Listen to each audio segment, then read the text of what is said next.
Hi hello வணக்கம் ஸ்நேகிதக்காரர்களே, இது நீங்களோட tips தமிழானு Malayalam மனமணக்குதா.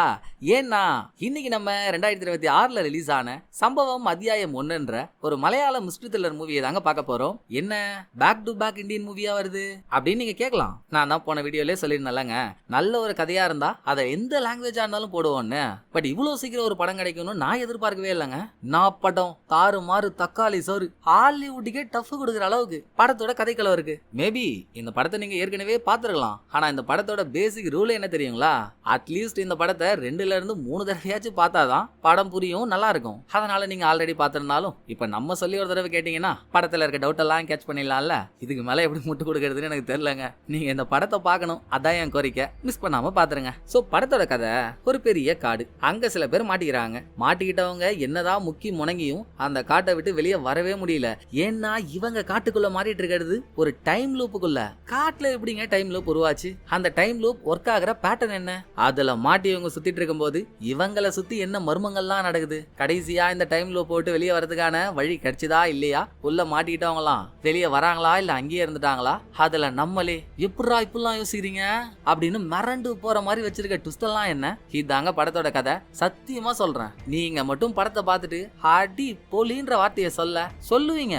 நான் அதை கான்பிடண்டா சொல்றேன். இப்போ வாங்கலாம் டைம் லூப்புக்குள்ள போய் கொஞ்ச நேரம் டைம் பாஸ் பண்ணிட்டு வருவோம். அதுக்கு முன்னால நம்ம சீரிஸ் சேனலோட லிங்கை கீழே டிஸ்கிரிப்ஷன்ல கொடுத்துருக்கேன். சீரிஸ் மேல விருப்பம் உள்ளவங்க சேனலை ஃபாலோ பண்ணி வீடியோஸ் பார்த்து என்ஜாய் பண்ணுங்க. இப்போ இந்த படத்தை ஓபன் பண்ணா சல் சல் சல் அப்படின்னு கொலுசு போட்டு நடக்கிறதுனால ஒரு சவுண்ட் இல்ல, காட்டுல இருக்க செத்தைங்களெல்லாம் மிதிச்சு நடக்கிறதுனால ஒரு சவுண்ட். 4-5 ஆம்பளைங்க கையில சாக்கால மூடப்பட்ட 2 பேரோட பாடிஸை தூக்கிட்டு ஃபாரின் லேடி ஒருத்தி தலைமையோட நைட் டைம்ல காட்டுக்குள்ள நடந்து போயிட்டு இருக்காங்க. அந்தம்மா கையில பெட்டர் பாக்ஸ் லைட் ஒன்ன புடிச்சிக்கிட்டு அர்த்தராத்திரி அனபெல்லா மாதிரி ஸ்லோ மோஷன்ல நடந்து வருதா. ஒரு இடத்துல 2 பாடிஸையும் கீழே வைக்க சொல்லிட்டு, தம்பிங்களா இந்த பாடியோட மூஞ்ச மட்டும் காட்டுங்க அப்படின்னதும் சாக்க ஓபன் பண்ணா அதுக்குள்ள இருக்கிறது நம்ம நாட்டு பொண்ணு ஒருத்தி. அவளை பார்த்ததும் ஃபாரின் லேடிக்கு அப்படி ஒரு கோவம். பாடியில காரி துப்பிட்டு செத்தா கூட இவங்க 2 பேரும் ஒன்னா இருக்கக்கூடாது, ஃபர்ஸ்ட் இந்த பொண்ணோட பாடியை மட்டும் தூக்கிட்டு வாங்கலாம் அப்படின்னு பாடியை தூக்கிட்டு வந்து ஒரு புதக்குழிக்குள்ள போட்டுறா. எனக்கு தெரிஞ்சு இந்த அம்மாவோட காதல நம்ம நாட்டு பொண்ணு ஒருத்திய லவ் பண்ணிட்டான் போல. அந்த கான்ல 2 பேரையும் கொன்னு பாடியை காட்டுல போறதுக்கு வந்திருக்கு. பொண்ணோட பாடியை தூரத்துக்கு போட்டு பையன் பாடிக்கிட்ட வந்தா அவன் இன்னும் சாகல போலங்க. சாக்குல இருந்து வெளியே வந்து காட்டுக்குள்ள தப்பிக்க போராடிட்டு இருக்கான். ஃபாரினம்மா கூட இருந்த ஆளுங்களெல்லாம் நீ அங்க போய் பார், நீ இங்க போய் பார் அப்படின்னு தனித்தனியா பிரிச்சு அனுப்பிட்டு தப்பிச்சு ஓடிட்டு இருக்கான்ல. அவன் பேரு ஜேம்ஸ். ஜேம்ஸ் கண்ணுக்குட்டி எங்கம்மா இருக்க, கூப்பிடுறல்ல முன்னால வந்துருமா அப்படின்னு ஒரு வழியா அவனை கண்டுபிடிச்சிட்டா. அவன் எவ்வளவு நேக்குன்றீங்க?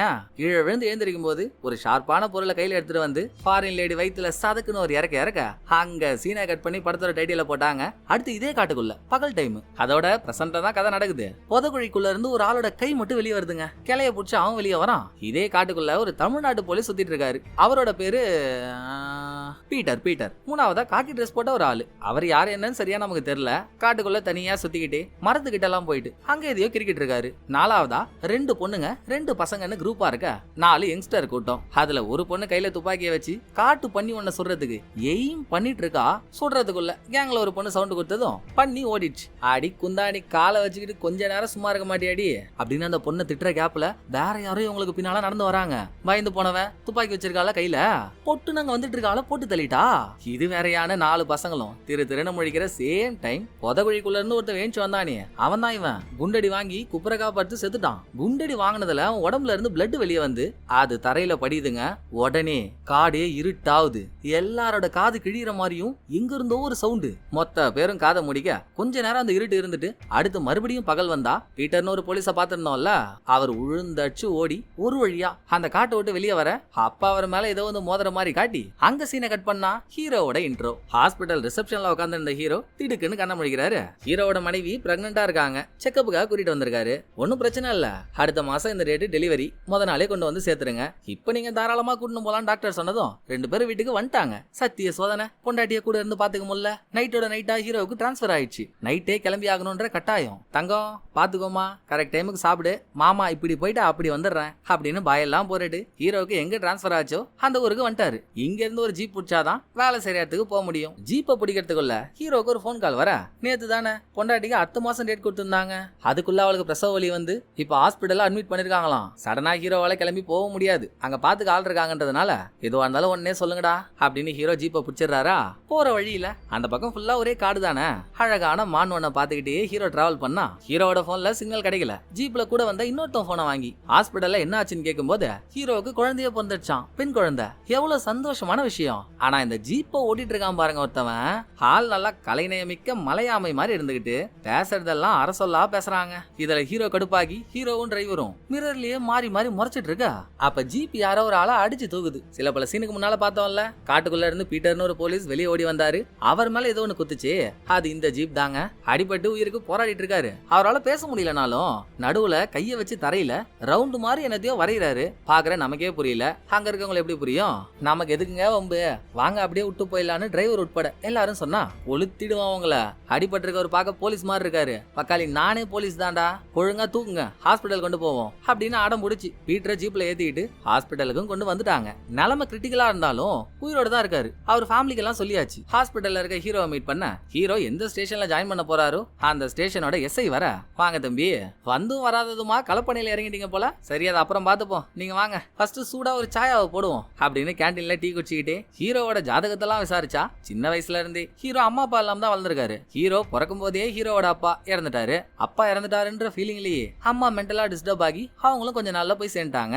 தனியாவே வளர்ந்து இந்த இடத்துக்கு வந்த ஹீரோ இப்போ ஒரு கல்யாணம் ஆகி பெண் குழந்தை ஒண்ணு பிறந்திருக்கு இல்லையா, அத சந்தோஷமா சொன்னதும், நான் பாணி குழந்தை பிறந்திருக்கு அதை பார்க்காம வேலைக்கு வந்திருக்க, அப்படிங்க கழட்டி மாற்ற அளவுக்கு பெருசா வேலை ஒண்ணும் இல்லையப்பா, ஒண்ணு பண்ணு சண்டே வரைக்கும் சும்மா கடமைக்கு இங்க இரு, அப்புறம் நானே 2 நாள் லீவு தரேன், ஜாலியா போயிட்டு வா இப்படின்னு எஸ்ஐ கொஞ்சம் நல்ல டைப்பா இருக்காரு. பேச்சுவார்த்தை அப்போங்க எஸ்ஐக்கு ஒரு போன் வருது. ஐயா நாங்க காட்டு பக்கமா வந்துட்டு இருந்தோம் ஐயா, இங்க ஒரு கார் நின்னுச்சு, என்ன ஏதுன்னு பார்த்தா 4 தமிழ்நாடு பசங்க காட்டுக்கு வந்திருக்காங்க. நான் அவங்கள்ட்ட சால்வா விசாரிக்கிறதுக்குள்ள ரெஜி இங்க வந்துட்டான் ஐயா, ரெஜிக்கும் அந்த பசங்களுக்கும் முட்டிக்கிட்டு இருக்கு, நீங்க சீக்கிரம் வாங்கல, எனக்கு ஒரே பயமா இருக்குன்னு அந்த போலீஸ் புலம்புனதும், அடடா ரெஜி மண்டசோட புடிச்சவனாச்சே, அவனையா கூட்டிட்டு போன, இரியா வரேன் அப்படின்னு இவங்க கிளம்பி போற கேப்ல பசங்களும் கொஞ்சம் அதப்பா தான் பேசுறாங்க. ஏன்னா இப்ப இவங்க நின்னுட்டு இருக்க இடமே தமிழ்நாட்டு பார்டர், எங்க நாட்டு காட்டுக்குள்ள நாங்க இருக்கோம், கேரளா போலீஸ் நீங்க எப்படி வந்து கேட்கலாம் அப்படின்னு ஒரு பையன் அதப்பு காட்ட ரெஜி கடுப்பு தாங்காம பையனை பிடிச்சி வளைய கொடுத்துறான். இன்னொருத்தவன் காட்டுக்குள்ள தப்பிச்சு ஓடுறானா. ரெஜி அந்த பையனை துரத்திக்கிட்டு போய் காட்டுக்குள்ள ஒரு இடத்துல வச்சு அவனை மடகனா. ரெஜியும் சரி அந்த பையனும் சரி காட்டுக்குள்ள எதையோ பார்த்துட்டு ஸ்டன் ஆகி நிக்கிறாங்க. இந்த பக்கம் ஹீரோவும் எஸ்ஐயும் ஸ்பாட்டுக்கு வந்துட்டாங்க. அப்படி ரெஜி காட்டுக்குள்ள எதை பார்த்து பயந்தாருன்னு இவங்களும் உள்ள போய் அதை பார்த்தா அங்க இருக்கிறது ஒரு டெட் பாடி, அதுவும் புதகுழிக்குள்ள இருந்து ஏஞ்சி வந்து குண்டடி வாங்கி இறந்த ஒரு ஆளை நம்ம பார்த்திருந்தோம்ல, அவரே தான். மூஞ்சி செதஞ்சு போயிருக்கு, உடம்புல சேரும் சகதியுமா இருக்கிறதுனால ஆள் யாருன்னு அடையாளம் தெரியல, பட் பார்க்க போலீஸ் மாதிரி இருக்காரு. ஏற்கனவே இதே காட்டுக்குள்ள இருந்து வெளியே வந்துதானே பீட்டர் என்ற ஒரு போலீஸ்க்கு ஆக்சிடென்ட் ஆச்சு. அவரு தமிழ்நாட்டை சேர்ந்த பெருமலைன்ற ஒரு ஸ்டேஷன்ல ஒர்க் பண்றவரு. சோ இப்ப செத்தவரும் அந்த ஸ்டேஷனா தான் இருப்பாருன்னு ரெஜி எஸ்ஐன்னு எல்லாரும் நினைச்சா, ஹீரோ மட்டும் சார் செத்தவரை பார்த்தா தமிழ்நாட்டு போலீஸ் மாதிரியே இல்ல சார், நம்ம அந்த ஆங்கிள் விசாரிச்சா சரி வராதுன்னு நினைக்கிறேன், ஆங்கிள மாத்தி பாப்போமான்னு சும்மா ஒரு ஒப்பீனியனுக்கு தாங்க எஸ்ஐட்ட சொல்றாரு. உடனே ரெஜிக்கு காண்டாயிடுச்சு, யார் சார் இவன், நல்லா 5 அடி அன்னப்பறவை மாதிரி இருந்துகிட்டு என்ன பண்ணும் நமக்கு சொல்லி தரான், அதெல்லாம் 2 பேரும் பெருமலை ஸ்டேஷன் தான், அந்த ஸ்டேஷன் ஆளுங்களுக்கு போன் போட்டா எடுக்கல, கூடிய சீக்கிரம் அவங்களுக்கு இன்ஃபார்ம் பண்ணி மேட்டரை முடிச்சிடலாம், நீங்க வாங்க போவோன்னு ரெஜி ஹீரோ எஸ்ஐ இவங்க எல்லாம் கார்ல வந்துட்டு இருக்காங்க. அதே நேரம் இந்த காட்டுக்குள்ள கால்ல அடிபட்டு நடக்க முடியாம இருக்க ஸ்டீஃபன்ன்ற இன்னொரு தமிழ்நாட்டு போலீஸை காட்ட அவர்கிட்ட ஒரு வாக்கி டாக்கி இருக்கு. ரொம்ப நேரமா அந்த வாக்கி டாக்கில யாரையாவது கான்டாக்ட் பண்ண முடியாதான்னு போராடிட்டு இருக்காரு. பிளஸ் இவர் கூட சில போலீஸ் எல்லாம் வந்திருப்பாங்கல்ல, அதுல ஒரு ஆள் தான் பீட்டரும். டேய் பீட்ரு முத்துவேல எங்கடா இருக்கீங்க, எவனாவது பேசி தொலைங்கடான்னு கத்திக்கிட்டு லாஸ்டா ஒரு தடவை அந்த வாக்கி டாக்கில ட்ரை பண்ணா வெளியே ஓடி வந்து ஆக்சிடென்ட் ஆச்சு இல்ல பீட்டருக்கு, அவர்கிட்டயே ஒரு வாக்கி டாக்கி இருந்திருக்கும். அந்த வாக்கி டாக்கி இப்ப எஸ்ஐ கையில இருக்க. பீட்டர் பேசுறது வாக்கி டாக்கில நல்லாவே கேக்குதுங்க. சோ வாக்கி டாக்கி எடுத்து ரெஸ்பான்ஸ் பண்ணதுதான். ஸ்டீஃபனுக்கு கையும் வரல காலும் வரல. சார் சார் சார் பல மணி நேரமா யாராவது ஹெல்ப்புக்கு வந்துட மாட்டாங்களான்னு நான் போராடிட்டு இருக்கேன் சார், இங்க நான் காட்டுக்குள்ள மாட்டிக்கிட்டேன் சார், டீமோட வந்தேன், இப்ப நான் மட்டும் தான் சார் தனியா இருக்கேன், யாரையும் காணோம், கால்ல வேற அடிபட்டு என்னால நடக்கவே முடியல சார், தயவு செஞ்சு வந்து என்ன காப்பாத்துங்க சார் அப்படின்னு ஸ்டீஃபன் கெஞ்சினதும் காரை ஒரு ஓரமா ஸ்டாப் பண்ணிட்டு பெருமலை ஸ்டேஷனோட ஏஎஸ்ஐக்கு ஒரு தடவை கால் பண்ணுவோன்னு எஸ்ஐ ட்ரை பண்ணிட்டு இருக்காரு. வாக்கி டாக்கில ஸ்டீஃபனும் மீண்டும் மீண்டும் கெஞ்சிக்கிட்டு, பல வருஷத்துக்கு அப்புறம் இப்பதான் சார் என் பொண்டாட்டி பிரெக்னென்ட் ஆகி அவளுக்கு குழந்தை பிறக்க போகுது சார், நான் இந்த காட்டை விட்டு வெளியே போலனா என் குழந்தைய என்னால பார்க்கவே முடியாது சார், எப்படியாவது என்ன காப்பாத்துங்கன்னதும் இப்பதானே ஹீரோவுக்கு ஃப்ரெஷ்ஷா ஒரு குழந்தை பிறந்துச்சு. அந்த சிம்பத்தில அட்டாச் ஆன ஹீரோ, சார் அவர் தான் இவ்வளவு கெஞ்சுறாரு, நம்மளும் அந்த காட்டுக்கு பக்கத்துல தானே இருக்கோம், வாங்கலாம் சார் உள்ள போய் அவரை காப்பாத்துவோம் அப்படின்னு சொல்ல மீண்டும் ரெஜி வந்துட்டான். டேய் பீன்ஸ் மூக்கா, நீ கம்முனே இருக்க மாட்டியாடா? இந்த காடு எவ்வளவு டேஞ்சர் ஆனதுன்னு உனக்கு தெரியுமா? லோக்கல் ஆளுங்க எங்களுக்கு தான் தெரியும் சார். இவன் சொல்றான்னு நம்பி உள்ள போனா நம்ம உசுருக்கு உத்தரவாதம் இல்ல சார். அதோட இது நம்ம பொறுப்பே இல்ல. தமிழ்நாட்டு போலீஸ் வந்து இதை பாத்துக்க போறாங்க. நம்ம உள்ள போவேனான்னு ரெஜி முடியவே முடியாதுன்றான். நான் ரெஜி ஹாலா வீரப்பா பேசுறீங்க, காட்டுக்குள்ள போகணும்னா பயந்து நடுங்குறீங்க போலியே அப்படின்னு ஹீரோ ரெஜியை உசு பேத்த. இன்னொரு பக்கம் உள்ள மாட்டிட்டு இருக்காருல்ல ஸ்டீஃபன், அவரும் அவரோட டீமும் எப்படி காட்டுக்குள்ள வந்தாங்கன்ற ஒரு பிளாஷ்பேக் போறாங்க. 4-5 அக்யூஸ்டுங்க அவங்கள ஒரு இடத்துல இருந்து இன்னொரு இடத்துக்கு டிரான்ஸ்ஃபர் பண்ண பீட்டர், ஸ்டீஃபன் மற்றும் சில போலீஸ் எல்லாம் ஒரு வேன்ல இந்த காட்டு பாதையில வந்துட்டு இருக்காங்க. அப்ப வேன்ல இருந்த 4-5 அக்யூஸ்டுங்களும் கண்ணாலேயே பேசி அவனுங்களுக்குள்ள ஒரு பிளான போட்டு திடீர்னு ஒரு போலீஸ் இருந்து துப்பாக்கியை பிடுங்கி அந்த போலீஸோட ஷோல்டர்ல வர சுட்டானுங்க. எங்க ஹேண்ட்கஃப் அவுத்து எங்களை தப்பிக்க உள்ள மீதி எல்லாரையும் சுற்றுவான்னு மிரட்டினதும் வேற வழி இல்லாம ஹேண்ட்கஃப் அவுத்து வேன் கதவை திறந்ததும் 4 பேரும் தப்பிச்சு இந்த காட்டுக்குள்ள ஓடி வந்துட்டானுங்களா. அவனுங்களை பிடிக்கதாங்க போலீஸ் எல்லாம் காட்டுக்குள்ள வந்திருக்காங்க. உள்ள வந்ததுமே வந்த போலீஸ்ல ஒரு ஆளை காட்டுக்குள்ள ஒளிஞ்சிட்டு இருக்க அக்யூஸ்டுங்களே கொன்னு மரத்துல தொங்க விட்டானுங்க. அத வேற ஒரு போலீஸ் பாத்துட்டு இருக்க. இந்த பக்கம் ஸ்டீஃபனும் முத்துவேலுன்ற ஒரு கான்ஸ்டபிளும் காட்டுக்குள்ள அக்யூஸ்ட தேடிட்டு இருந்தா முத்துவேலுக்கெல்லாம் அந்த காட்டோட சரௌண்டிங்க பார்த்தா அடிவயிறு கலகுது. ஐயா நம்ம அவசியம் அவனுங்களை தேடியே ஆகணுமா ஐயா? அதுக்கு முதல்ல நம்ம உயிரோட இருக்கணும்ல. நான் சின்ன வயசா இருக்கும்போது எங்க ஊர் ஆளுங்க இந்த காட்டை பத்தி நிறைய கதை சொல்லி கேள்விப்பட்டிருக்கேன் ஐயா. பல வருஷத்துக்கு முன்னால இங்க ஒரு கோயில் இருந்துச்சான். மக்கள் எல்லாருக்கும் சிறப்பான எதிர்காலமும் நல்ல எண்ணமும் இருக்கணும்னு அந்த சாமியை பார்த்து வேண்டிட்டு இருந்தாங்களாம். ஆனா கெட்ட எண்ணத்தோட இங்க கொடுக்கப்பட்ட நரபலியினால இந்த காடே சாபத்துக்கு ஆளாயிடுச்சான் ஐயா. அப்பையில இருந்து இந்த காட்டுக்குள்ள யார் வந்தாலும் திரும்ப அவங்க வெளியே போனதா சரித்திரமே இல்ல. இந்த காட்டுக்குள்ள நிறைய மர்மம் இருக்குயா. பெரிய மனுஷன் சொன்னா கேளுங்க ஐயா, வாங்கய்யா போயிடலாம் அப்படின்னு முத்துவேல் கத்தி கூப்பாடு போட்டோம். நான் முத்துவேல் இந்த கதை எல்லாமா நம்பிட்டு இருக்கீங்க? இதெல்லாம் குழந்தைக்கு சோறு ஊட்டுறதுக்காக சொல்ற கதை. நம்மளால அவனுங்களை பிடிக்காம போக முடியாது முத்துவேல், உங்களுக்கு புரியுது இல்ல? அமைதியா வாங்கன்னு பேசிக்கிட்டே நடந்து வந்தா இப்ப சொன்னார் இல்ல முத்துவேல் இங்க ஒரு கோவில் இருக்குன்னு, அந்த கோவில்கிட்டயே வந்துட்டாங்க. அங்க ஒரு தெய்வ சிலையும் கம்பீரமா எழுந்து நிக்குது. சிலையோட தலையை பார்த்தா காக்கா தலை மாதிரி இருக்குங்க. சோ இது ஒரு காக்கா தெய்வம் போல.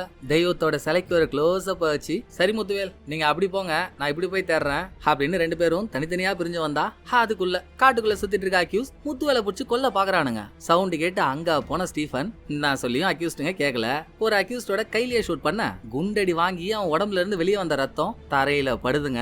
அடுத்த செகண்டே போன தடவை நம்ம பார்த்தோம்ல இதே மாதிரி ரத்தம் தரையில பட்டதும் இடமே இருட்டாச்சு. தாங்கிக்க முடியாத அளவு சவுண்டு காதுல கேட்டுச்சு. அதே மாதிரி இப்பவும் நடக்குது. கொஞ்ச நேரம் இருட்டா இருந்துட்டு அப்புறம் வெளிச்சமானா ஸ்டீஃபனுக்கு பக்கத்துல யாரையும் காணோம். எங்கடா நம்ம ஆளுங்கெல்லாம் போனானுங்கன்னு ஸ்டீஃபன் அரக்க பறக்க ஓடிட்டு இருக்க. ஏதோ ஒன்னு தடுக்கி ஆளு கால் ஸ்லிப் ஆகி கீழே விழுந்தாருங்க. இதனாலதான் காலிலே அடிபட்டு இருக்கு. அது வரைக்கும் காட்டிட்டு பிரசன்ட்ல நம்ம ஆளுங்கள்ட்ட வந்தா ஸ்டீஃபனை தேடி ரெஜி, எஸ்ஐ, ஹீரோ 3 பேரும் கொற்ற மழையில காட்டுக்குள்ள சுத்திட்டு இருக்காங்க. ரெஜிக்கு சுத்தமா அதுல விருப்பமே இல்ல. நல்லா பார்ட் டைம் பைத்தியக்கார மாதிரி இருந்துகிட்டு எங்க கூட்டு வந்து நிறுத்திருக்கான் பாரு அப்படின்னு ஹீரோ நினைச்சு கருமிக்கிட்டே இருக்கான். பட் அது எதையும் கண்டுக்காத ஹீரோ எஸ்ஐ கிட்ட இந்த காட்டோட வரலாறு பத்தி எல்லாம் கேட்டா அதான்பா இந்த காட்டுக்குள்ள நிறைய பேர் காணா போயிருக்காங்க. அதுவும் 1960ல இருந்தே.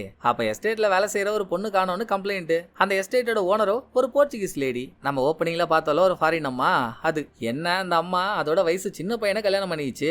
அந்த பையனுக்கும் எஸ்டேட்ல வேலை செஞ்ச பொண்ணுக்கு நடுவுல காதல் கிசுகிசா.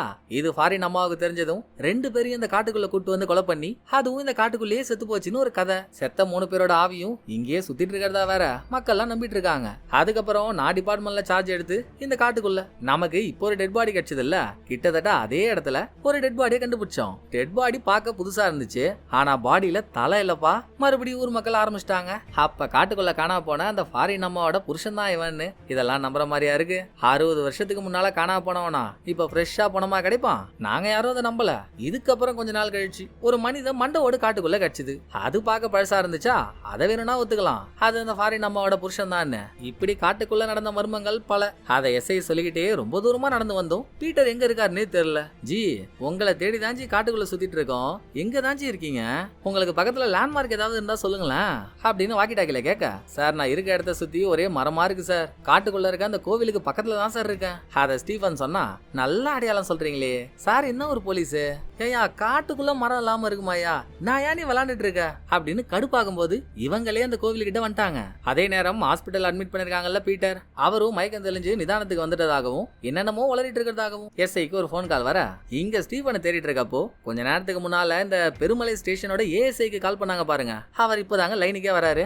உங்க ஸ்டேஷன் ஆள் ஒருத்தவர் இங்க காட்டுக்குள்ள மாட்டிக்கிட்டாரு, அவரை தேடிதான் நாங்க சுத்திட்டு இருக்கோம். காட்டுக்குள்ள காக்கா கோவில் ஒண்ணு இருக்கும்ல, அங்கதான் நாங்க இருக்கோம்னு இந்த எஸ்ஐ சொன்னா, எங்க லூசாங்க நீங்க எப்படிங்க அந்த இடத்த பத்தி தெரியாம நீங்க அங்க இருக்கன்றீங்க? நீங்க சொல்ற ஸ்டீஃபன்ன்ற பேர்ல யாருமே எனக்கு தெரியாதுங்க. அது ஆபத்தான இடங்க. முதல்ல அங்க இருந்து கிளம்புங்க அப்படின்னு ஏஎஸ்ஐ கண்டுக்காம போன வச்சிட்டாரு. அடுத்து வாக்கி டாக்கில பேசிட்டு இருக்க ஸ்டீஃபன் கிட்ட கடுப்பான ரெஜி, ப்ரோ எப்படி உங்களுக்கு எங்களை பார்த்தா நக்கலா தெரியுதா? உங்க ஸ்டேஷனுக்கு கால் பண்ணா உங்க பேர்ல யாருமே இல்லன்றாங்க, நான் ஜோக் காட்டுறீங்களா அப்படின்னு மிரட்டுற துணியில பேசினதும், நான் இருக்க நிலைமைக்கு நான் இதுக்காக சார் உங்கள்ட்ட போய் சொல்லணும். எவன் சார் ஸ்டேஷன்ல என்ன தெரியாதுன்னா, சத்தியமான அந்த ஸ்டேஷன் தான் சார், என் பேரு ஸ்டீஃபன் தான் சார் அப்படின்னு இவர் ரொம்ப உறுதியா சொன்னதும் மறுபடியும் ஏஎஸ்ஐக்கு போன போடுறாங்க. ஐய ஒரு தடவை சொன்னா உங்களுக்கு புரியாதா சார்? நீங்க சொல்ற பேர்ல யாரையும் எனக்கு தெரியாதுன்றல்ல, ஏன் சார் டார்ச்சர் பண்றீங்கன்னு ஏஎஸ்ஐ கத்திட்டு இருக்கும் போதே, சோப்பா தெய்வமே கொஞ்சம் இருங்களா, நான் சொல்றத முழுசா கேளுங்களா, அப்புறம் நீங்க பேசுங்களா அப்படின்னு பெருமலை ஸ்டேஷனை சேர்ந்த பீட்டர் கட்ச கதை, காட்டுக்குள்ள ஒரு பாடி கட்ச கதை, ஸ்டீஃபன் பேசிட்டு இருக்க கதை எல்லாத்தையும் சொல்லிட்டு வாக்கி டாக்கில இப்ப கூட அந்த ஆள் லைன்ல தான் சார் இருக்காரு, நான் போனுக்கு பக்கத்துல வாக்கி டாக்கிய வைக்கிறேன், நீங்களே கொஞ்சம் பேசுங்களா அப்படின்னு வாக்கி டாக்கிய வச்சதும், ஸ்டீஃபன் நீங்க ஏஎஸ்ஐட்டு தானே பேசினீங்க, ஏஎஸ்ஐனா அது முத்துவேலா தான் இருப்பான், ஏயா முத்துவேலு உனக்கு என்ன தெரியாதா? இத ஸ்டீஃபன் கேட்டதும் போன்ல பேசிட்டு இருக்க ஏஎஸ்ஐயோட முகமே மாறுது. அவரோட முழு பேர் என்னன்னு கேளுங்கன்னு ஏஎஸ்ஐ சொல்லி, ஸ்டீஃபன் ஜார்ஜ்னா கொக்கா மொக்க செம்ம ட்விஸ்ட். ஸ்டீஃபன் ஜார்ஜா எனக்கு ஒண்ணுமே புரியலங்க. இப்ப நீங்க சொல்ற ஸ்டீஃபன் ஜார்ஜ்ன்ற பேரு பீட்டர், முத்துவேல் இவங்கெல்லாம் 30 வருஷத்துக்கு முன்னால அந்த காட்டு பக்கமா போறப்போ காணா போயிட்டாங்க. அப்பையில இருந்து அவங்களுக்கு என்ன ஆச்சுன்னே தெரியல. இவங்க கூட போன முத்துவேல் தான் என்னோட அப்பா. அவங்க காணா போன டேட்டு மே 26, 1994. 30 வருஷத்துக்கு முன்னால காணா போனவங்க எப்படி சார் உங்கள்கிட்ட பேசுவாங்க? நான் தான் சொன்னல அந்த இடம் ஆபத்தான இடம், இனிமேல் அங்க இருக்காதீங்க, தயவு செஞ்சு கிளம்புங்கன்னு ஹல்லோட ஏஎஸ்ஐ காலை கட் பண்ணதும், அப்பவே சொன்னேன் இந்த கூமுட்டை சொல்றான்னு உள்ள வராதீங்க பிரச்சனை ஆயிடும்னு, கேட்டீங்களா அப்படின்னு ரெஜி எகிரிட்டு வரான். நடந்த சண்டையில நீங்க என்னமோ பண்ணிட்டு போங்க நான் கிளம்புறேன் அப்படின்னு ரெஜி நடைய கட்ட, இன்னமும் ஸ்டீஃபன் வாக்கி டாக்கில பேசிக்கிட்டே தான் இருக்காரு. ஏங்க இங்க இருக்க மரங்களுக்கு நடுவுல இருக்கிறதுலயே பெரிய மரம் எதுவோ அதுல கொடியெல்லாம் கூட படர்ந்து இருக்கு பாருங்க, அது கீழே தாங்க நான் இருக்கேன், வாங்கன்னு ரூட்டு சொல்லி சொல்லி ஹீரோ எஸ்ஐ 2 பேரும் அந்த மரத்துக்கிட்ட வந்துட்டாங்க. மரத்துக்கு கீழே எதையோ பார்த்ததும் இவங்களுக்கு அதிர்ச்சியோ அதிர்ச்சி. வாக்கி டாக்கில பேசுற ஸ்டீஃபன் இன்னமும் நிறுத்தல, இப்போதாங்க ஞாபகம் வருது, நான் தடிக்க விழுந்து என் காலில் அடிபட்டதுக்கு காரணமே இங்க ஒரு டெட் பாடி இருக்கு, அது தடிக்கு தானே கீழே விழுந்தேன், பார்க்க கேரளா போலீஸ் மாதிரி வேற இருக்காருங்க, அவரோட பேரு எம்ஜி அசோகன்னு போட்டிருக்குன்னு ஸ்டீஃபன் சொல்ல, அடுத்த வெறியான ட்விஸ்ட், ஹீரோவுக்கு பக்கத்துல எஸ்ஐ இருக்காருல்ல அவரோட நேம் டேக பார்த்தா அதுலயும் எம்ஜி அசோகன்னு தாங்க இருக்கு, உச்சந்தலையில இருந்து உள்ளங்கால் வரைக்கும். இத கேட்டதும் சுருனாவுதா. பிளஸ் எங்க மரத்துக்கடியில எதையோ பார்த்தாங்கல்ல, அத பார்த்த அதிர்ச்சியோட, ஆமா நீங்க காட்டுக்குள்ள எவ்வளவு நேரமா சுத்திட்டு இருக்கேன்னு சொன்னீங்க, டைம் சொல்லுங்கன்னு ஹீரோ கேட்டா, 2ல இருந்து 3 மணி நேரம் சுத்திட்டு இருந்ததா ஸ்டீஃபன் சொல்றாரா? ரைட், அப்படியே இன்னைக்கு என்ன தேதி என்ன வருஷம்னு சொல்லுங்க பாப்போம். அத கேட்டதும் மே 26, 1994ன்ற டேட்ட ஸ்டீஃபன் சொல்லி பயத்தை பாதாள வரைக்கும் பாய விட்டாரு. அதோட மரத்துக்கு முன்னால அவங்க என்ன பாக்குறாங்கன்றத காட்டினா, அங்க இருக்கிறது 2 எலும்பு கூடுகள். 30 வருஷத்துக்கு முன்னால இங்க உட்காந்து பேசிட்டு இருந்த ஸ்டீஃபன் பார்த்ததா சொன்ன எஸ்ஐயோட டெட் பாடியும் தான் 30 வருஷத்துக்கு அப்புறம் எலும்பு கூடா இருக்கு. ஆனா எலும்பு கூடா இருக்கவரு இங்க வாக்கி டாக்கில பேசிட்டு இருக்காரு, இன்னொருத்தர் பக்கத்துல உயிரோட இருக்காரு. எப்படி எப்படி எப்படின்னு மண்டை காய்தா. அந்த டைமுங்க பீட்டர் அட்மிட் பண்ணியிருந்த ஹாஸ்பிட்டல்ல காவலுக்கு இருந்த போலீஸ் அவரும் எஸ்ஐக்கு கால் பண்ணி ஒரு அற்புதமான ட்விஸ்ட கொடுக்குறாரு. ஐயா நீங்க பீட்டரோட ஃபேமிலிக்கு இன்ஃபார்ம் பண்ண சொல்லியிருந்தீங்கல்ல, இன்ஃபார்ம் பண்ணையா, அவங்களும் தமிழ்நாட்டுல இருந்து இங்க வந்துட்டாங்க, ஒரு வயசான அம்மா வந்திருக்காங்க அப்படின்னு போலீஸ் சொல்ல, அதுக்கு என்னயா பண்ண சொல்ற, பீட்டரோட அம்மாவா இருப்பாங்க, என்னன்னு பார்த்து முச்சு உடியா, இருக்க பிரச்சனையில நீ வேற கால் பண்ணிட்டு இருக்க அப்படின்னு எஸ்ஐ டென்ஷன் ஆனா, பிரச்சனையே அங்கதான் ஐயா, உயிருக்கு போராடிட்டு இருந்த பீட்டர் செத்துட்டாரு அது வேற விஷயம், பட் இங்க வந்த வயசான அம்மா 30 வயசு ஆளான பீட்டரோட பொண்டாட்டின்றாங்க, எப்படி அது சாத்தியம்னு கேட்டா, 30 வருஷத்துக்கு முன்னால தன்னோட புருஷனான பீட்டர் காட்டுக்குள்ள போகும்போது காணா போயிட்டதா சொல்லி பீட்டரோட ஐடி கார்டையும் காட்டுறாங்க. அதுல பீட்டரோட டேட் ஆஃப் பர்த் 1959ன்னு இருக்கு. அப்ப பிறந்தவரா 2026லயும் 30 வயசு ஆளா இருப்பாரு. இது இல்லாம ரெஜி கோச்சிக்கிட்டு காட்டுக்குள்ள தனியா போனார்ல, அவர் போயிட்டு இருக்க வழியில ஸ்டீஃபனும் அவரோட டீமும் குற்றவாளிகளை தேடி இந்த காட்டுக்குள்ள வந்தப்போ அவங்க கூட்டத்துல ஒரு போலீஸ அக்யூஸ்ட் எல்லாம் கொலை பண்ணி மரத்துல ஏத்தி விட்டானுங்கல்ல, அவரோட எலும்பு கூடு மரத்துக்கு மேல தொங்கிட்டு இருக்கிறத பாக்குறாரு. இதுக்கு நடுவுல ஒரு பயங்கரமான ட்விஸ்ட சொல்லட்டுங்களா, எஸ்ஐக்கு மறுபடியும் கால் வருது. இந்த தடவை காட்டுக்குள்ள ஒரு டெட் பாடி கட்சிதா சேரும் சகதியுமா, அது யார் என்ற அடையாளத்தை கண்டுபிடிச்சிட்டாங்க. சொன்னா நம்பவே மாட்டீங்க, இப்ப காட்டுக்குள்ள கோச்சுக்கிட்டு போய் உயிரோட சுத்திட்டு இருக்க ரெஜி தான் அந்த டெட் பாடியா. டேய் என்னங்கடா ஆளாளுக்கு போன் பண்ணி அல்லாக்குறீங்க, நம்ம அந்த பாடியை பார்க்கும்போது ரெஜியும் தானே கூட இருந்தான், அப்புறம் எப்படா அந்த பாடியா இருப்பான், என்னால நம்ப முடியலையேன்னு எஸ்ஐ நம்பவே மாட்டாரு. ஆனா கிடைச்சிருக்க எவிடன்ஸ் எல்லாமே அந்த பாடி தான் ரெஜின்றத தெளிவா சொல்லுது. இது நடந்துட்டு இருக்கும் போதே காட்டுக்குள்ள யாரோ உயிருக்கு போராடுற மாதிரி சவுண்டு, போய் பார்த்தா ரெஜி அங்க புதகுள்ள விழுந்து உயிருக்கு போராடிட்டு இருக்காரு. ஹீரோவும் எஸ்ஐயும் கையை கொடுத்து காப்பாத்த முயற்சி பண்றப்போ ஹீரோவோட கையில அடிபட்டு ஹீரோவோட ரத்தம் கீழே தரையில விழுதுங்க. அப்புறம் என்ன எல்லாம் தெரிஞ்ச விஷயம் தானே, காடே இருட்டாவுது, எல்லாரோட காது கிழிற மாதிரி சவுண்டு, கண்ணு காதுன்னு ரெண்டையும் இறுக்கமா மூடிட்டு இருந்தா திரும்ப ஹீரோ கண்ணை திறந்து பார்க்கும்போது இது வரைக்கும் ஹீரோ எங்க இருந்தாரோ அங்க இல்ல, இதே காட்டுக்குள்ள நைட் டைம்ல வேற ஒரு இடத்துல இருக்காரு. இங்க ஓப்பனிங்ல ஃபாரின் அம்மா, ஜேம்ஸ் கண்ணுக்குட்டி எங்கடா இருக்க, கூப்பிடுறல முன்னால வந்துடுறா அப்படின்னு கூப்பிட்டு இருந்துச்சு இல்லையா. இது நடந்தது 1960 தானே.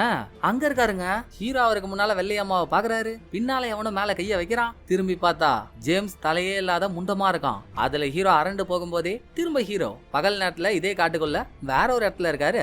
நைட்டு குடிச்ச சரக்கு எதுவும் இந்த மாதிரி வேலை செய்தா அப்படின்னு ஹீரோவுக்கு ஒரு இழவும் புரியல. தனியா காட்டுக்குள்ள போயிட்டு இருந்தா அப்ப யாருக்கோ பயந்து ஒரு ஓரமா ஒதுங்கி இருக்க சின்ன பொண்ணு ஒட்டியே பாக்குறாருங்க. ஸ்கூல் பொண்ணு, இன்னமும் ஸ்கூல் யூனிஃபார்ம்ல தான் இருக்கா. நீ யாருமா, இங்க என்னமா பண்ற, என்ன கதைன்னு ஹீரோ விசாரிச்சா, நானும் என் தம்பியும் தாங்க காட்டுக்குள்ள வந்தோம், என் தம்பியை காணோம், நான் பயந்து போய் ஓரமா உட்காந்துருக்கேன்னு அவ சொல்றா. சரி நீ இங்கே இரு, நான் போய் உன் தம்பி இருக்கானான்னு பாத்துட்டு வரேன். பொண்ணு அங்கேயே விட்டு கொஞ்ச தூரம் ஹீரோ நடந்து வந்தா ஒரு மரத்துக்கு பக்கத்துல ஹீரோ கூட வந்த எஸ்ஐ கழுத்து நெரிக்கப்பட்டு போனமா கிடக்குறாரு.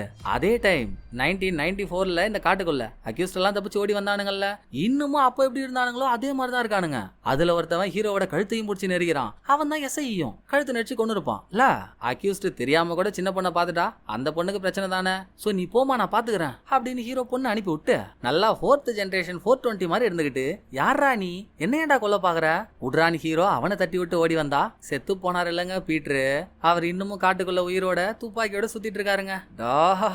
அப்படின்னு நீங்க வெறியா வருது எனக்கு புரியுது, இன்னும் கொஞ்ச நேரம் இருங்க எல்லாத்துக்கும் ஒரு விளக்கம் கிடைச்சிரும். அவரை 2-3 அக்யூஸ்ட் பிடிக்கிறாங்க. இத பார்த்த ஹீரோ காப்பாத்த முன் வந்தா திடீர்னு அவங்கள காணோம். ஸ்டீஃபன் துப்பாக்கியோட ஹீரோக்கு முன்னால வந்து நிக்க, சார் சுற்றாதீங்க சார், நான் கேரளா போலீஸ் சார், இது என்ன டேட்டு என்ன டைம்னு கொஞ்சம் சொல்ல முடியுமா அப்படின்னு ஹீரோ கேட்க, ஸ்டீஃபன் என்ன சொல்லுவாருன்னு நீங்க நினைக்கிறீங்க, அதே தாங்க இன்னைக்கு மே 26 1994ன்றாரு. ஹீரோ இந்த காட்டுக்குள்ள வந்த டைம் லைன் வேற 2026, ஆனா இப்ப ஹீரோ இருக்கிறது 1994ல. எப்படின்னு நினைக்கிறதுக்குள்ள காட்டுக்குள்ள முத்துவேல் கத்துற சவுண்டு, 2 அக்யூஸ்ட் முத்துவேலை பிடிக்க போறாங்க. போன தடவை இதே நம்ம பார்த்தோம்ல, அக்யூஸ்ட் முத்துவேலை பிடிக்க வந்தாங்க. 2 அக்யூஸ்ட்ல ஒரு ஆள ஸ்டீஃபன் ஷூட் பண்ணிட்டாரு. ரத்தம் தரையில பட்டதும் காடே இருட்டாச்சு, காது கிழிற மாதிரி சவுண்ட் கேட்டுச்சு. அது இப்பவும் நடக்குது. போன தடவை ஹீரோ இல்ல, இந்த தடவை ஹீரோ இருக்காரு. சவுண்ட் நின்னு காடு வெளிச்சமானதும் இப்ப ஹீரோ இருக்க இடத்துல காக்கி சட்டை போட்ட ஒரு ஆள் பாக்குற எல்லா மரத்திலையும் எதையோ கிரிக்கிட்டு இருந்தாரு இல்லையா. அவரை ஹீரோ பாக்க, அவர் இருக்கிறது கோயிலுக்கு பக்கத்துல. அந்த கோயில் கிட்டே தாங்க பீட்டரும் ஒளிஞ்சிருக்காரு. காக்கி ட்ரெஸ் போட்டவன் பீட்டரை பாக்குறானோ இல்லையோ ஹீரோவை பாத்துறான். அவன் யார் நீன்னு கேக்குறப்போ காட்டுக்குள்ள எங்கேயோ துப்பாக்கி ஃபயர் ஆகுற சவுண்டு. எவன் கூடிய கெடுத்தானோ, ஆனா ஷூட் பண்ணா குண்டடி வாங்கினவங்க உடம்புல ரத்தம் வந்திருக்கும். அந்த ரத்தம் இழையும் விழுந்திருக்கும்ல. திரும்ப காடு இருட்டாவது, காதுல கேட்க முடியாத சவுண்டு. அதெல்லாம் முடிஞ்சு நிதானத்துக்கு வந்தா ஹீரோ இருக்கிறது 1960 டைம் லைன்ல. ஃபாரினம்மா எந்த ஜேம்ஸை தேடிட்டு இருக்கோ அந்த ஜேம்ஸுக்கு முன்னாலேயே ஹீரோ போக, திடீர்னு அங்க வந்த ஃபாரினம்மாவோட ஆள் ஒருத்தவன் ஜேம்ஸோட தலையை துண்டா வெட்டுறான். சோ எஸ்ஐ சொன்னாருல்ல தலை இல்லாம ஒரு பாடி கிடைச்சதுன்னு, அது ஜேம்ஸோட பாடியா தாங்க இருக்கணும். பட் 60 வருஷம் ஆகியும் ஏன் பாடி ஃப்ரெஷ்ஷா இருந்துச்சுன்றதுக்கான காரணத்தை இப்ப பாத்துருவோம். அங்க ஜேம்ஸோட தலை அறுபட்டு அவன் ரத்தம் கீழே காட்டுக்குள்ள விழுந்ததுனால அகைன் காட்டுல விஎஃப்எக்ஸ் எஃபெக்ட் எல்லாம் போட்டு இப்ப ஹீரோ கண்ண முழிச்சா ஹீரோ அந்த காக்கி சட்ட ஆளுக்கு முன்னால நிக்கிறாரு. அவன் தான் ஏற்கனவே ஹீரோவை பாத்துருக்கான்ல. பயப்பட வேணாம் சாரி, நீங்க நினைக்கிற மாதிரி இந்த காட்டுக்குள்ள பேய் பிசாசு பூதம் அப்படி எதுவும் இல்ல, நீங்க எதை நினைச்சும் பயப்பட வேணான்னு அவன் சொல்றான். அது ஒரு பக்கம் இருக்கட்டும், ஃபர்ஸ்ட் நீ யாரு, நல்லா கடந்த கால கருங்குரங்கு மாதிரி இருந்துகிட்டு உனக்கு என்ன இங்கே வேலைன்னு ஹீரோ கேட்டதும், இப்ப நான் யாருன்றது முக்கியமா இல்ல இங்க என்ன நடக்குதுன்றது உங்களுக்கு முக்கியமா, இங்க என்ன நடக்குதுன்றது தானே சொல்றேன் கேளுங்க. எப்படியும் நீங்க இந்த காட்டுக்குள்ள காக்கா தெய்வத்தோட கோவில பாத்துருப்பீங்கல்ல, கோவில்ல மட்டும்தான் காக்கா தெய்வம் இருக்கும். இந்த காட்டுக்குள்ள எங்கேயாவது காக்கா பறக்கிறத பாத்தீங்க இருக்காது. இந்த கோவில்ல நடந்த ஒரு மிகப்பெரிய சம்பவம் தாங்க இப்ப நடந்துட்டு இருக்க எல்லாத்துக்கும் காரணம். கரெக்டா சொல்லணும்னா இது நடந்தது பல வருஷத்துக்கு முன்னால. அதாவது போர்ச்சுகீஸ் நம்ம நாட்டுக்கு வந்தானுங்கல்ல, அதுக்கு முன்னால இங்க இருக்க காக்கா தெய்வத்தோட சிலைய ஒரு காட்டுவாசி மக்கள் தெய்வமா நினைச்சு வழிபட்டாங்க. இந்த கூட்டத்தை சேர்ந்த கர்ப்பிணி பெண்கள்லாம் காக்காக்களுக்கு சாப்பாடு கொடுத்தா நாளைக்கு பிறக்க போறே உங்க குழந்தைக்கு பிரைட்டான ஃபியூச்சர் இருக்கும்னு நம்பினாங்க. அந்த டைம்ல தான் போர்ச்சுகீஸ் நம்ம நாட்டு மேல படையெடுத்து நாட்டை பிடிச்சானுங்க. போர்ச்சுகீஸ் ராஜாவுக்கு செம்ம அதப்பு.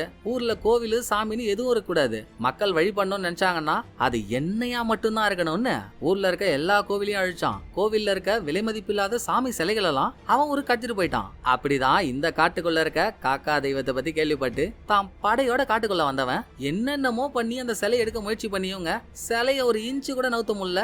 இதுல ராஜாவுக்கு கடுமையான கோவம். அந்த கோவத்தெல்லாம் தெய்வத்தை வழிபடுற மக்கள் மேல காட்டான். ஒரு ஆளை கூட உள்ள ஈவருக்கு இல்லாம அத்தனை பேரையும் துண்டு துண்டா வெட்டி துப்பாக்கியால சுட்டு பீரங்கியால தாக்கி எல்லாரையும் கொன்னுட்டான். ஏன் காக்காக்களை கூட உள்ள காட்டுல இருக்க எல்லா காக்காவையும் கொளுத்தி விட்டுருக்கான். அப்ப ஆரம்பிச்சதுங்க இந்த காக்கா தெய்வத்தோட கோவம்.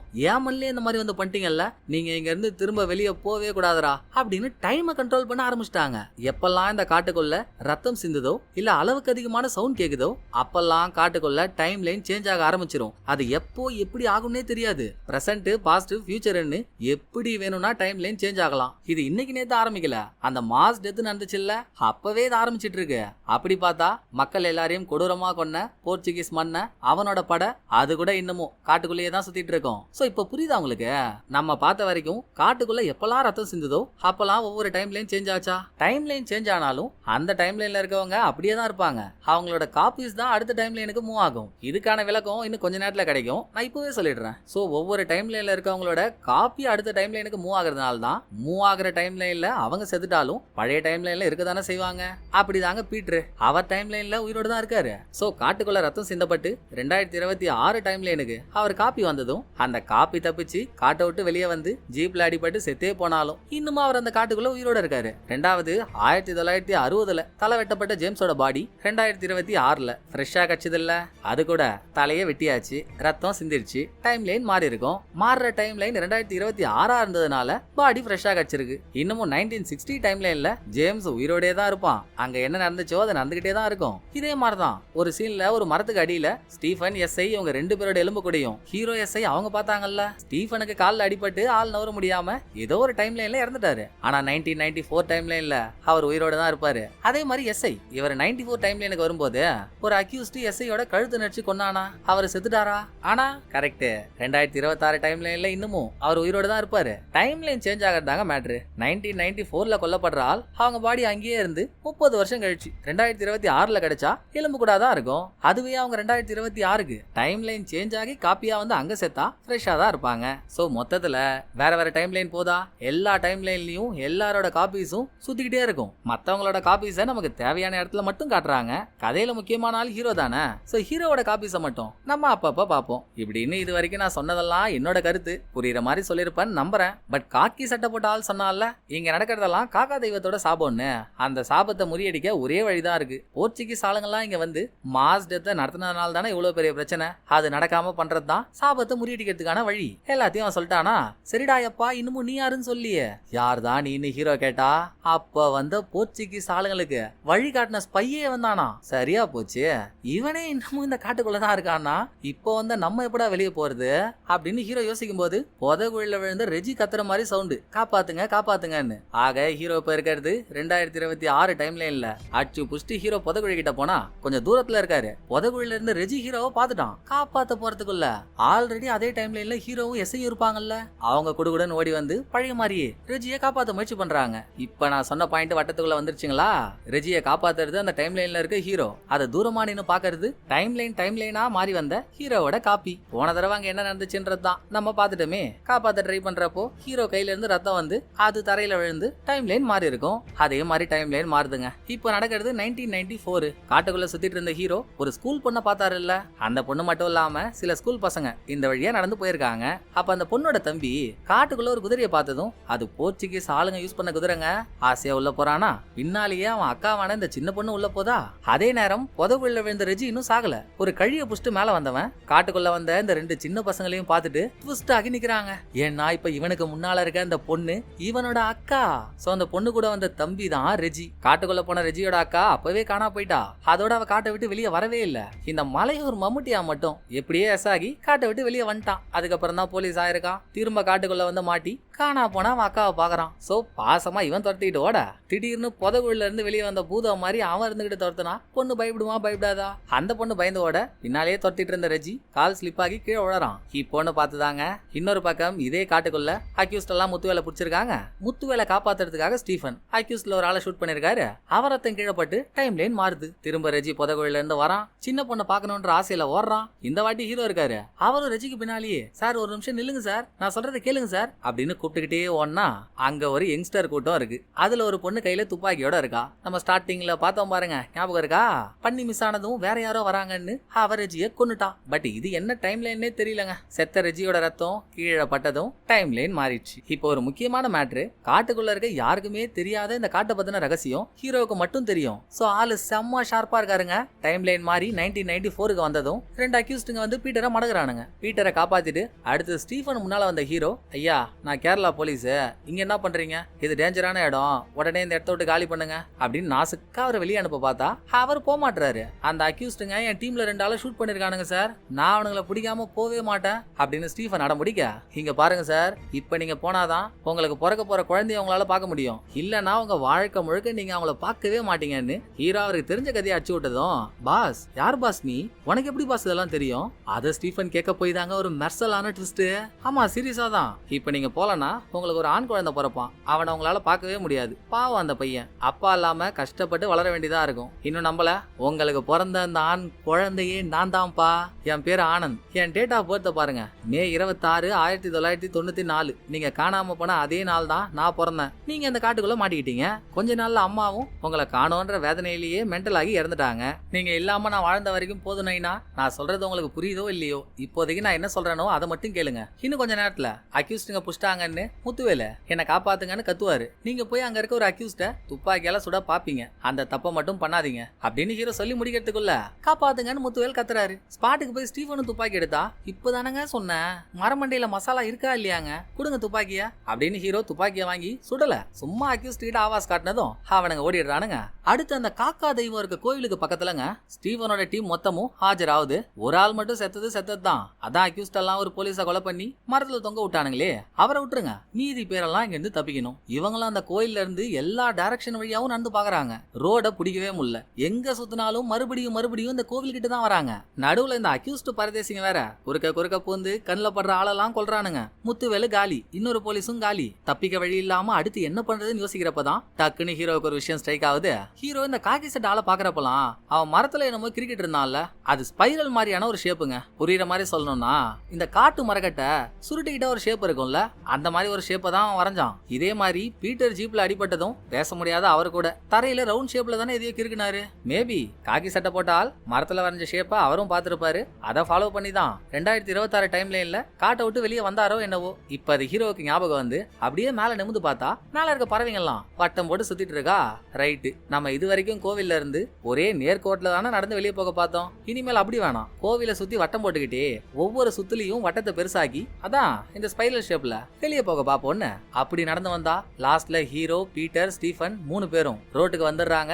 ரோட்ல வந்துட்டு இருக்க ஒரு அம்பாசிடர் காரையும் பாத்துறாங்க. அதுலங்க ஸ்டீஃபன், பீட்டர் அவங்க 2 பேரும் மட்டும் ஏத்தி விட்ட ஹீரோ இவர் போல. ஏன்னா அது ஹீரோக்கான டைம் லைன் இல்ல, 1994. அங்க அவங்க தானே இருக்கணும், அதான உசிதம். சோ அவங்கள ஏத்தி விட்டு மறுபடியும் காட்டுக்குள்ள காக்கா தெய்வத்தோட சிலைக்கு முன்னால வந்த ஹீரோ ஸ்டீஃபனோட துப்பாக்கியால தன்னை தானே ஷூட் பண்ணிக்கிறாரு. இங்க சத்தா என்ன, ஸ்டீஃபன் வெளியே போயிட்டாரு. இன்னைய நாள் அன்னைக்கு தான் ஹீரோ குழந்தையா பிறந்திருப்பாரு. அங்க இருந்து ஹீரோ அப்பாவோட சேர்ந்து வளருவார்ல, அது போதும்ல. ஹீரோ செத்ததோட இங்க சீனை கட் பண்ணா கபார்னு ஹீரோவோட இன்ட்ரோல எப்படி பார்த்தோமோ அதே மாதிரி ஹாஸ்பிடல் ரிசப்ஷன்ல இருந்து கண்ணை முழிக்க இந்த வாட்டி ஹீரோவுக்கு பக்கத்துல வயசான ஸ்டீஃபனும் இருக்காரு. ஹீரோவுக்கு ஒரு பெண் குழந்தை பிறகுதுங்க. போன வாட்டியாவது ஹீரோ போலீஸ் ஸ்டேஷன்ல சும்மா ஒரு ஆபீசர், இப்ப ஹீரோவுக்கு பக்கத்திலேயே அவர் அப்பா இருந்திருக்காரு. அதனால ஹீரோட வாழ்க்கையில போன வாட்டி நம்ம பார்க்காத சில மாற்றங்கள்லாம் நடந்திருக்கும்ல. அப்படி ஹீரோ இப்ப எஸ்ஐயா இருக்காரு. ஆல்ரெடி ஹீரோ இந்த ஸ்டேஷன்ல இருந்து ஹீரோவை வேற ஒரு ஸ்டேஷனுக்கு டிரான்ஸ்பர் பண்ண அங்க ஹீரோ போயிட்டு இருக்கும் போது வழியில ஸ்டேஷன்ல வேலை செய்யற ஒரு ஆளை பார்த்ததும் பக்கோன்னு ஆயிடுறாரு. ஏன்னா அது எஸ்ஐ. அப்ப நம்ம பார்க்கும்போது எஸ்ஐ, இப்ப அவர் இந்த ஸ்டேஷன்ல ஹீரோவுக்கு கீழே ஏஎஸ்ஐ. ரோட்டோரமா கார் ரிப்பேர் ஆச்சு நின்னுட்டு இருக்காரு. அவரும் ஹீரோவோட கார்ல ஏறிக்க சேம் டு சேம் அப்ப நம்ம என்னெல்லாம் பார்த்தோமோ அது அப்படியே நடக்குது. வழியில எஸ்ஐக்கு ஒரு கால் வர போன் எடுத்தா, சார் நாங்க இந்த பக்கமா வந்துட்டு இருந்தோம் சார், காட்டுக்கு பக்கத்துல ஒரு கார் நின்னுச்சு, என்னன்னு பார்த்தா 4 தமிழ்நாட்டு பசங்க. நான் பிரச்சனையை பேசி சால்வ் பண்றதுக்குள்ள ரெஜி உள்ள போயிட்டான் சார், எனக்கு பயமா இருக்கு சார் வாங்கன்னு அந்த போலீஸ் சொல்றாரு. ஆத்தாடி ஆத்தா, எல்லாம் அப்படியே நடக்குதே, திரும்ப காட்டுக்குள்ள கூட்டின்னு போயிடுவானுங்களோ அப்படின்னு பயந்துகிட்டே ஹீரோ திரும்பி பார்த்தா அங்க ஒரு மான் நிக்குது. இதே மாதிரி தானாங்க ஹீரோ ஊருக்குள்ள வரும்போதும் மான் நின்னுட்டு இருந்திருக்கோம்.